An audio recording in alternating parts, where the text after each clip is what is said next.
রাধে কৃষ্ণ বন্ধুরা, কেমন আছেন আপনারা? আশা করি সবাই ভালো আছেন।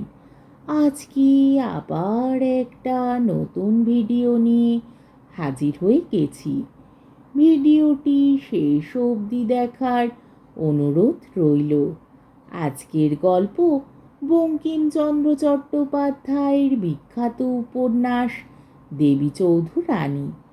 আজকে গল্পের 43 পর্ব বা শেষ পর্ব। কয়েক মাস থাকিয়া সাগর দেখিল প্রফুল্ল যাহা বলিয়াছিল তাহা করিল, সংসারে সকলকে সুখী করিল।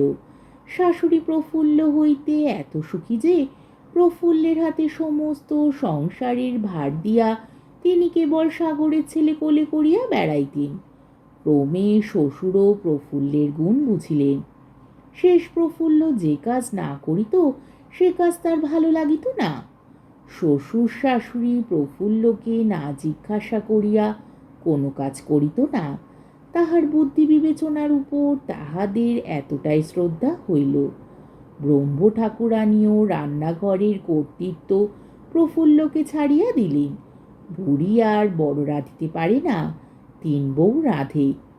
কিন্তু যেদিন প্রফুল্ল 2-1খানা না রাঁধিত সেদিন কাহারও অন্ন ব্যঞ্জন ভালো লাগিত না। যাহার ভোজনের কাছে প্রফুল্ল না দাঁড়াইত সে মনে করিত আধপেটা খাইলাম।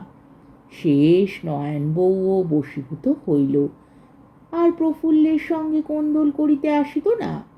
বরং প্রফুল্লের ভয় আর কাহারও সঙ্গে কোন্দল করিতে সাহস করিত না।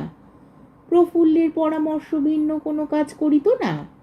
দেখিল নয়নতারার ছেলেগুলিকে প্রফুল্ল যেমন যত্ন করে নয়নতারা তেমন পারে না।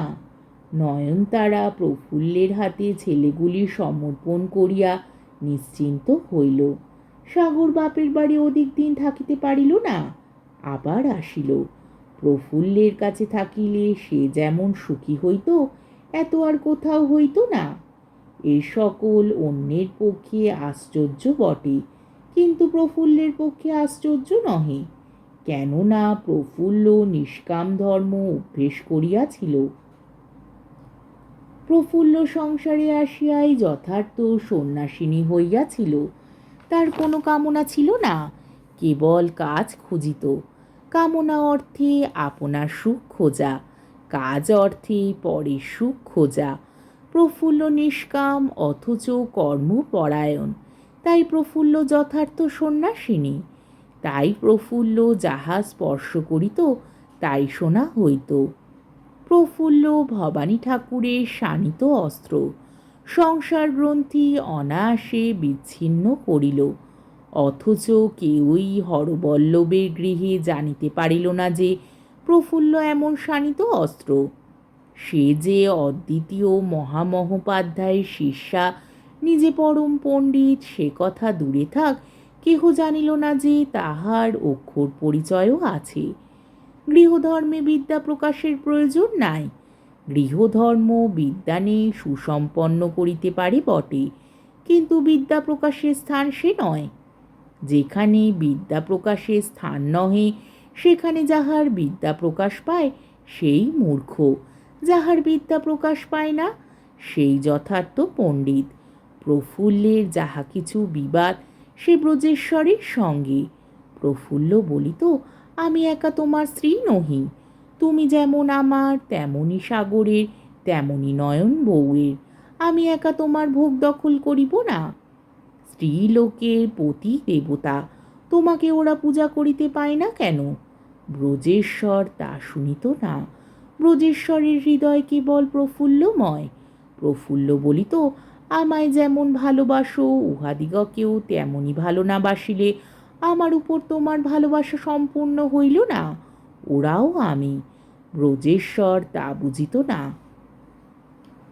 প্রফুল্লের বিষয় বুদ্ধি, বুদ্ধির প্রাচুর্য ও সৎ বিবেচনার গুণে সংসারের বিষয়কর্ম তাহার হাতে আসিল।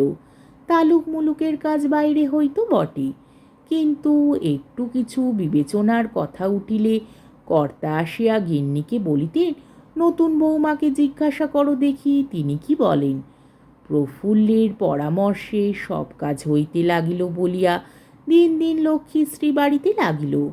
সে যথাকালে ধন জন ও সর্বসুখে পরিবৃত হইয়া হরবল্ল পরলোকে গমন করিলেন। বিষয় ব্রজেশ্বরের হইল।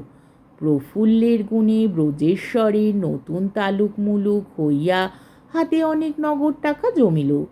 তখন প্রফুল্ল বলিল, আমার সেই 50,000 টাকা কর শোধ করো। ব্রজ জিজ্ঞাসা করিল, কেন, তুমি টাকা লইয়া কি করিবে? প্রফুল্ল উত্তর করিল, আমি কিছু করিব না, কিন্তু টাকা আমার নয়, শ্রীকৃষ্ণের, কাঙাল গরিবের, কাঙাল গরিবকে দিতে হইবে। ব্রজ পুনরায় জিজ্ঞাসা করিল, কি প্রকারে? প্রফুল্ল পুনরায় উত্তর করিল, 50,000 টাকায় এক অতিথিশালা করো। ব্রজেশ্বর তাই করিল। অতিথিশালা মধ্যে এক অন্নপূর্ণা মূর্তি স্থাপন করিয়া অতিথিশালার নাম দিল দেবী নিবাস। যথাকালে পুত্র পৌত্র সমাবৃত হইয়া প্রফুল্ল স্বর্গারোহণ করিল।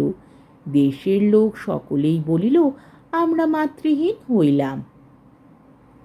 রঙ্গরাজ দিবা ও নিশি দেবীগড়ে শ্রীকৃষ্ণচন্দ্রের প্রসাদ ভোজনে জীবন নির্বাহ করিয়া পরলোকে গমন করিলেন।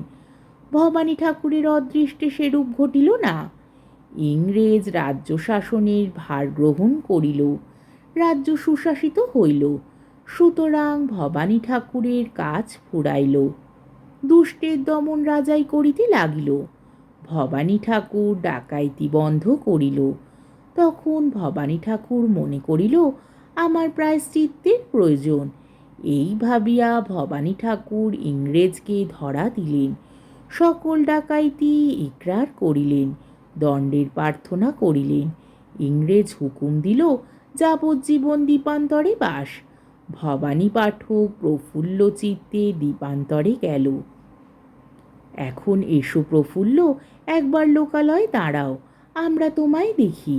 একবার এই সমাজের সম্মুখে দাঁড়াইয়া বলো দেখি, আমি নতুন নহি, আমি পুরাতন, আমি সেই বাক্য মাত্র। কতবার আসিয়াছি, তোমরা আমায় ভুলিয়া গিয়াছ, তাই আবার আসিলাম। পরিত্রাণায় সাধূনাং বিনাশায় চ দুষ্কৃতাম ধর্ম সংস্থাপনার্থায় সম্ভাবামি যুগে যুগে। আজকের গল্পটি এইখানেই শেষ হলো।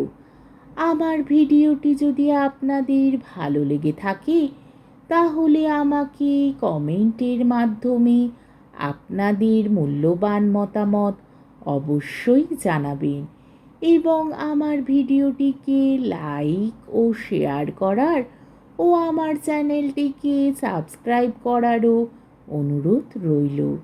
তাহলে আজকের ভিডিওটা এই অবধি। পরের দিন আবার অন্য কোনো গল্প নিয়ে হাজির হয়ে যাব। ততক্ষণ পর্যন্ত আপনারা সবাই ভালো থাকবেন, সুস্থ থাকবেন, সাবধানে থাকবেন এবং আমার ভিডিওটি দেখতে থাকবেন। তাহলে আজকে আসি। রাধে কৃষ্ণ।